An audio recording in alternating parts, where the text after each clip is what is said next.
My next guest, who's been on before, the patent professor, John Rizvi, is on. And, John, look, this is Christmas time, and we had the discussion on a previous James show about how, like, photographers can get in trouble if they have, like, a background that has copyrighted whatever in it, and they're charging people for pictures and whatnot if they don't get the proper license. I wanted to ask you about that, though, John. Aren't these some of these intellectual property elements coming into the public domain? We had like the Steamboat Willie rule forever, and then I think they just changed that law within the last year or so, didn't they?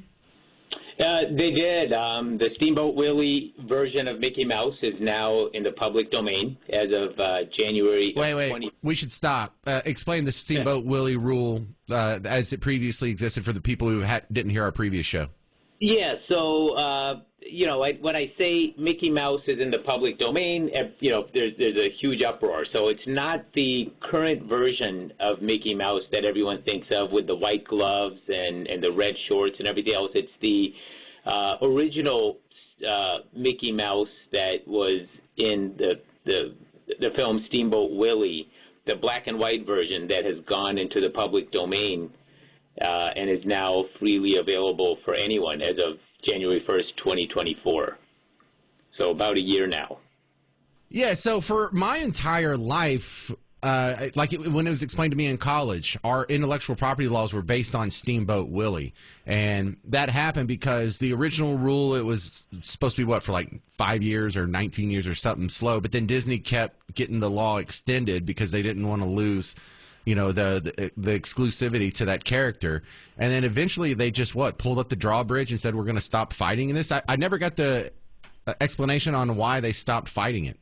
Yeah, so, they didn't stop fighting it per se. Just at some point it became ridiculous, right? So copyrights have been extending, and you're right. It was 14 years first, and then it went to 28 years, and it extended further to 70 years after the author's death. And you're right, a lot of lobbying by Disney for these extensions, and I just think it was not, the political environment just did not allow for any further extensions. Like, once you have 70 years after the author's death. Well, that's fantastic progress in my book. I mean, how ridiculous that it got stretched out, because I always used to bang my head because that was a literal thing, a Mickey Mouse law. Like, this is just a Mickey Mouse regime you got going here. Our copyright system literally was a Mickey Mouse regime. And for years, the extension terms were just referred to as a cynical version. It was calling it the Disney Copyright Extension Act, because everyone knew that it was who the major proponent of it was. The ultimate, 70 years after the author's death is long enough. So. Certainly for any heirs to the whole purposes, so that the old expression that an author is not famous or well known or valuable until they're dead, it's not really true anymore. I mean, we have now authors doing incredibly well during their lifetime, but with 70 years of copyright protection after their death, that's more than enough time for their... That's silliness. Absolute silliness. That's generations of people. So do we think that law will ever get shrunk back down to something more reasonable than 70 years? Yeah, I don't... Yeah, my prediction would be that it would not. I can be willing to put money on the fact that it's never going to get any longer, but I don't know if shorter is really something that... There's no one really... Part of the issue is there's no one lobbying for it to be shorter. On the other hand, a lot of the classic Disney characters or general copyrights, they're all coming into the public domain now. So we have like Snow White or something was about to come up, isn't it? Yeah, I don't recall about exactly when, but I know Peter Pan is coming up. A lot of the current version of Mickey Mouse is not all that far off. I think it's 2031 or 2036. So that's not like well into the future, and that's the current version of Mickey Mouse. That's a huge part of Disney's intellectual property coming into the public domain. Well, this will also be really cool because we haven't seen the modern era of music come into the public domain. You know, people be able to sample or copy or do covers of songs. You know, that was kind of calcified into just the very first decade or two of recording. And this is going to be cool to see all that come out into the public domain. I would just like to see that number get shorter, the 70, get it down to, you know, maybe 18 years after the author's death so we can take care of his kids, should he happen to have any. It's like the longest I would accept because me and Garrett are ready to make a remake of Saved by the Bell. And it'd be a lot easier if we didn't have to pay licensing fees. Yeah, well, I mean, and that would bring it more in line with other areas of intellectual property. Patents, for example, they're only good for 20 years. And it has nothing to do with whether the author is alive or the inventor is alive or dead.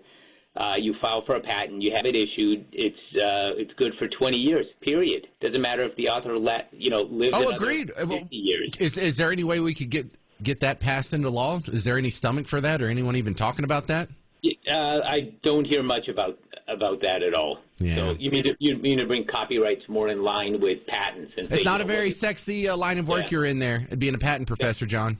It's, you know, they say patent attorneys find things exciting that nobody else does, and sometimes that's a reality. I mean, you know, my students perhaps when I teach at Nova, I can get them all worked up, but then I don't know how excited they are after class is done and the exams are taken. Oh, hey, patent professor, save some ladies for the rest of us. Tell them how to find your work online, John. So, yeah, we're on, our trademark is The Patent Professor, so Facebook, Instagram, anywhere on social media, type in The Patent Professor. Our website is thepatentprofessor.com, so you can find us there. Since we're speaking about copyrights getting expired, and we're into the holiday season, just remember that the Grinch is not in the public domain, and Dr. Seuss and his estate is strongly defending copyright to them. So if you end up using that, you're very likely to get a cease and desist letter if you use it for any kind of commercial purpose. A lot of people make the mistake, and you have like people dressing up as Santa Claus. So you have someone dress up and have photographs as the Grinch. They're not equivalent. Santa Claus is in the public domain.